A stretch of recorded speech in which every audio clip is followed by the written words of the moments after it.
Hello there. If you're listening to this, you might be doing so on a full stomach, with a roof over your head and tomorrow's meals already planned. Well, I hope you are, because I want to take you back to a time when that wasn't guaranteed, not even for a good man who worked himself to the bone every single day. Let me welcome you to my story, the story of a coal miner during the Great Depression, a father, a husband, a son, and most days, barely a provider. You may have heard about that time from books or grainy black and white photographs. You may have seen it in a documentary or heard your great-grandparents mumble something about hard times. But I didn't read about it. I lived it, and I remember it like it was yesterday. My name is John Miller. I was born in 1896 in a small mining town outside Scranton, Pennsylvania. By 1929,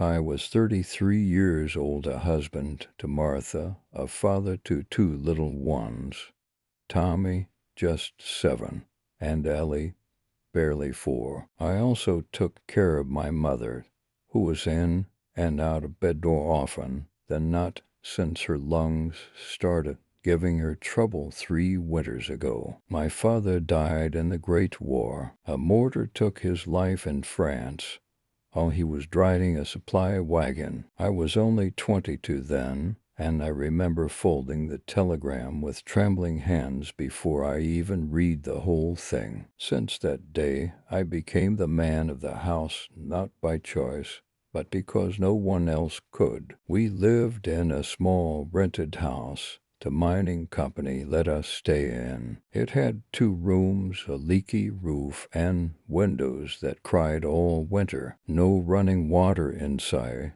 We had a hand pump out back and a privy that stank in both summer and snow. Still, it was home, and more than many others had during that time. Every morning, I'd rise at 4:30 a.m., before the sun even had time to think about waking up. I'd lace up my cracked leather boots, the same pair I had owned for 5 years, and quietly step past the sleeping forms of my children. Tommy always snored a little. Ellie clutched her raggedy doll like it was gold. I'd look at them for just a second before heading out. There was no time for breakfast most days. Maybe a piece of leftover cornbread, if we had any. Then it was a half-mile walk through the morning mist to the Collier mine. The mine didn't ask if you were tired. It didn't care if your back ached or your hands were blistered. It opened its black mouth every day, and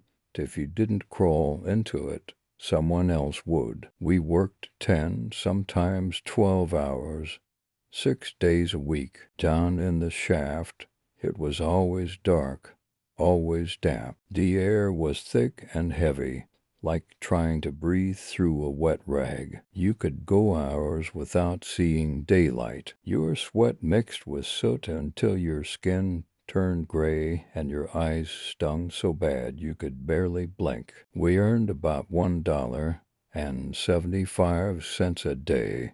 If we were lucky, that's $10.50 a week. Less if rain shut down the site, or if the foreman decided to dock you for something dumb like showing up 2 minutes late or not cleaning your tools right. And out of that money, $3 went to rent the company-owned house. $2.25 for food, mostly beans, bread, lard, sometimes potatoes.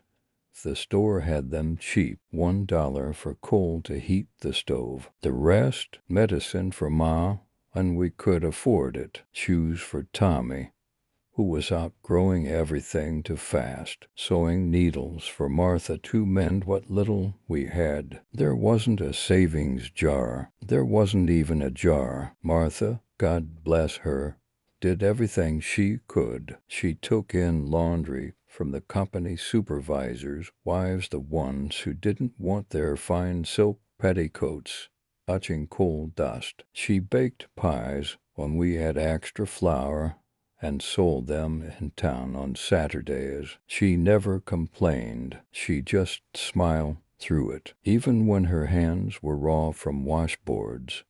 Even when Ellie cried at night because she missed milk, Martha would just hum her favorite hymn and rock her gently until she fell asleep. I remember one night, after a particularly long shift, I came home to find the lights off, not because of a power outage. We didn't have electricity, but because we had no oil for the lamp. We all sat in the dark around the stove, sharing a single crust of bread and a story from memory. And you know what? For a brief moment, it didn't feel like we were poor. It felt like we were together, and sometimes that had to be enough. But things started to change in the fall of 1929. Whispers began of layoffs, of company consolidation, of banks failing, of men showing up and being turned away. No explanation, just a shake of the head and a closed gate. At first, we didn't worry. Coal was life around here. Who else would mine it if not us? But by October, the fear had crept in like smoke through a crack in the wall, and soon it would choke everything we knew. It didn't come all at once. No one shouted, "The Great Depression is here." There were no sirens, no police lines. Just one morning I walked to the mine and found a long line of men outside the gate, their heads down, silent as a funeral. Their names had been crossed off the list. No explanation, no letter, just a nod from the foreman.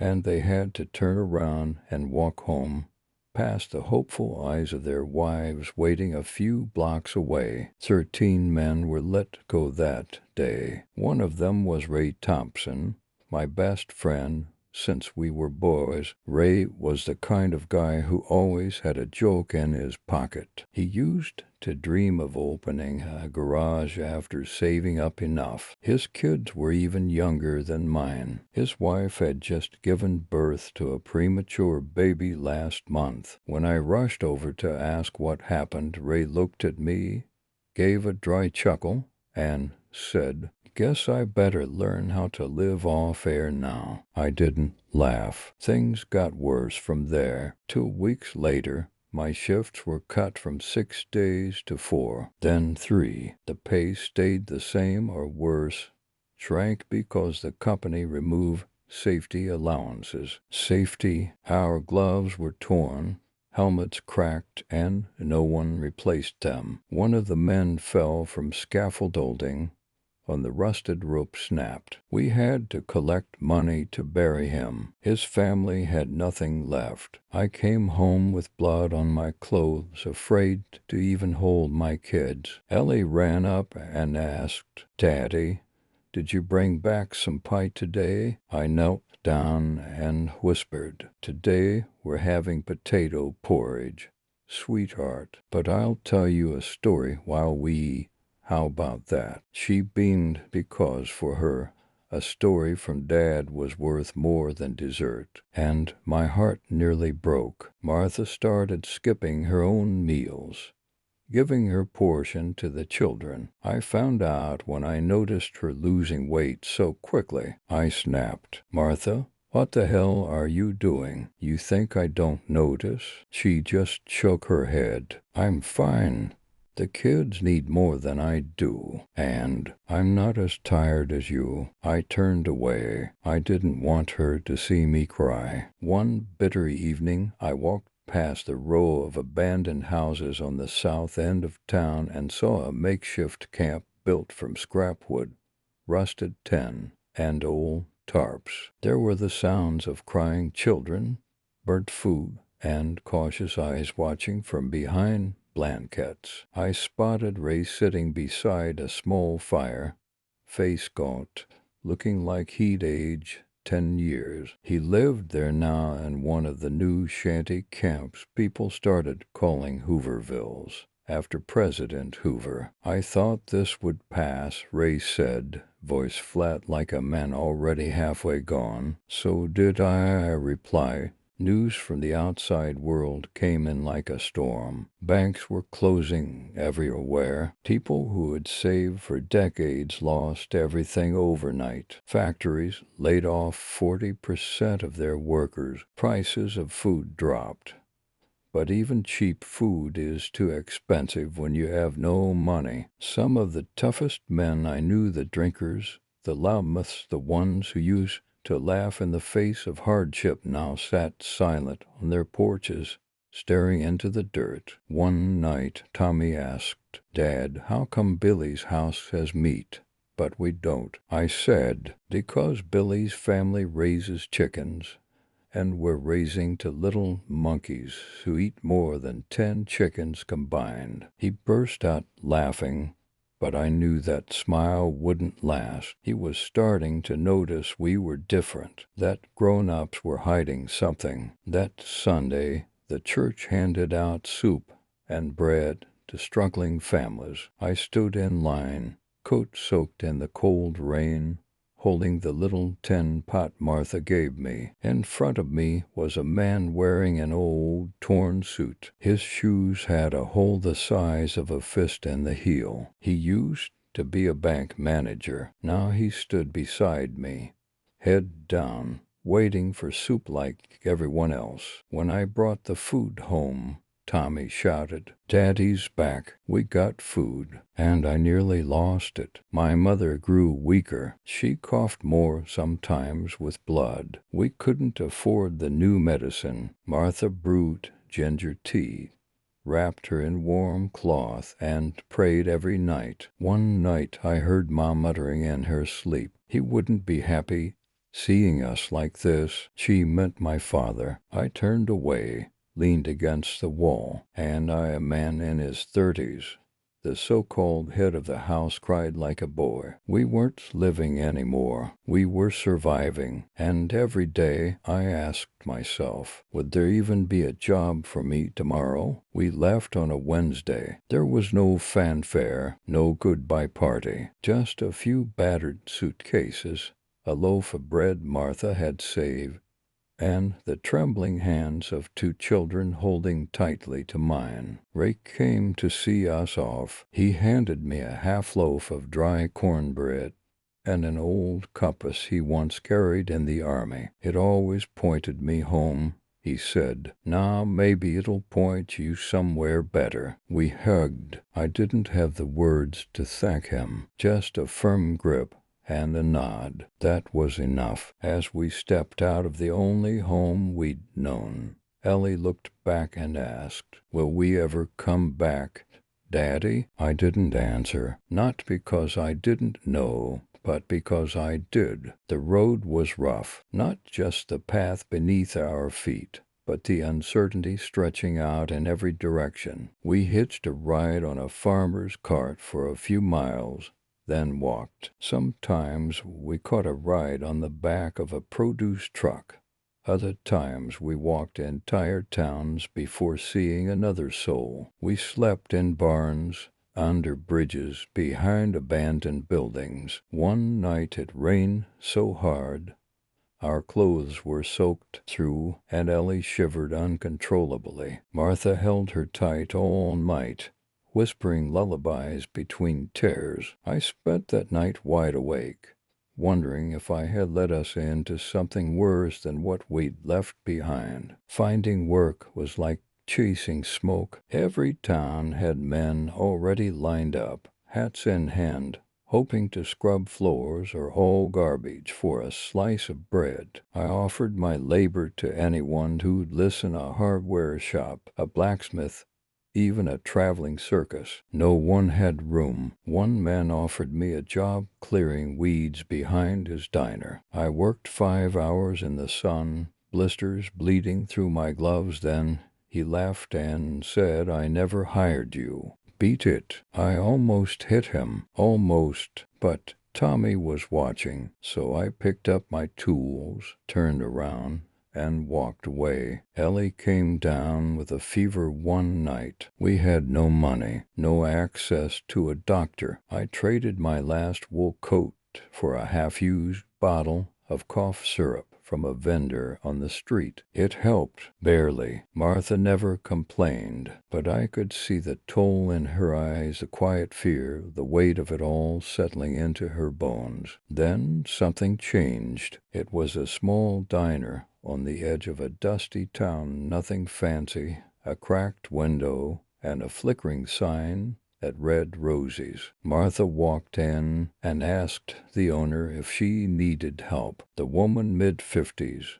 gray bun, sharp tongue, said, "You wash dishes like your life depends on it, and I'll feed your kids the scraps. Deal." Every morning, Martha washed dishes until her fingers pruned. In exchange, we got yesterday's stew, half-burnt biscuits, and the occasional slice of meat. Tommy swept the front steps. Ellie smiled at customers and once got tipped a whole nickel by a traveling salesman. Rosie let us sleep behind the diner, a wooden shed with a roof that barely held off the rain. But it was dry enough, safe enough. We didn't have wages, but that night, for the first time in months, we slept with full stomachs under a roof that didn't leak. I found work 2 days later. A man named Gus ran a hardware store and needed someone to unload shipments. The pay, a few canned goods, and a place to sit out of the sun. I took it without hesitation. He asked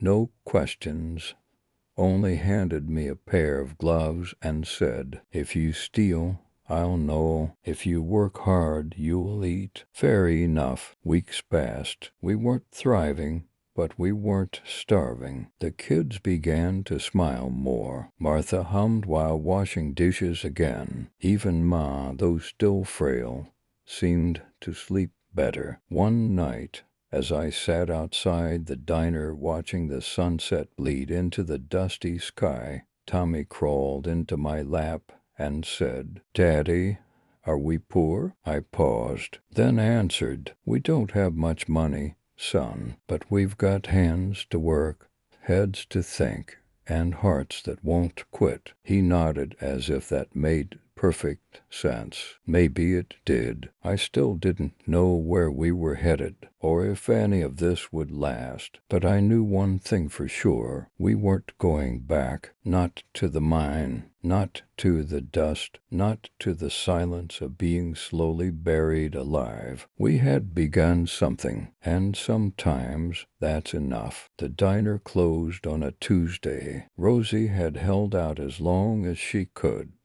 but the bills piled up, and even kindness has its limits when the cupboards go bare. She cried when she told us. Tried to hand Martha a few corns for the kids, she said, but we refused. She'd already given us more than anyone had in years. So once again, we packed up, but this time felt different. We weren't running anymore. We had learned how to move, how to survive, how to look each other in the eye and know that we were stronger than the road ahead. Word had spread about a lumber yard to towns over, hiring men for winter prep. It wasn't much chopping wood, stacking planks, hauling, but it was steady. Gus wrote me a note of recommendation on the back of a receipt. He didn't say much, just scribbled, "This man doesn't steal. He works." That's more than I can say for most. That was all it took. We arrived on foot 2 days later. The foreman was a quiet man with deep wrinkles and hands like stone. He didn't ask for a resume, just looked at me,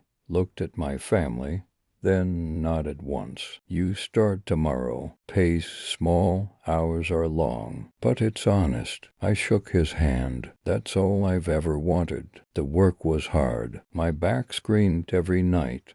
My hands blistered, and my boots were almost falling apart. But I could hear Ellie laughing again. I could see Tommy helping Martha hang laundry, pretending he was building a fort for the president. I even started humming hymns again, and one night Martha brought me a tin of warm stew and whispered, "We're going to be okay." I believed her. Some nights I still lay awake, thinking about Charlie, about the mine, about how close I came to being buried alive not by rock, but by despair. But those thoughts come less now, because every morning, when the sun rises and I feel the cold bite my skin, I remember I'm still here. We're still here. You see, the Great Depression didn't just take money or homes. It took pride, identity, and, for many, hope. But not mine. Not anymore. I tell this story not for pity, but because somewhere out there, someone might be where I once was. Broken, tired. So if you're listening, if you're barely holding on, know this: there's always something worth holding on for. Even if it's just the sound of your child's laughter, or the feel of your wife's hand in yours when you've got nothing left but each other. Don't give up, because somewhere out there, someone has less than you, and they're still trying. So keep going, even if you're walking through dust, even if your pockets are empty, even if the world forgot your name. You haven't lost everything as long as you haven't lost hope.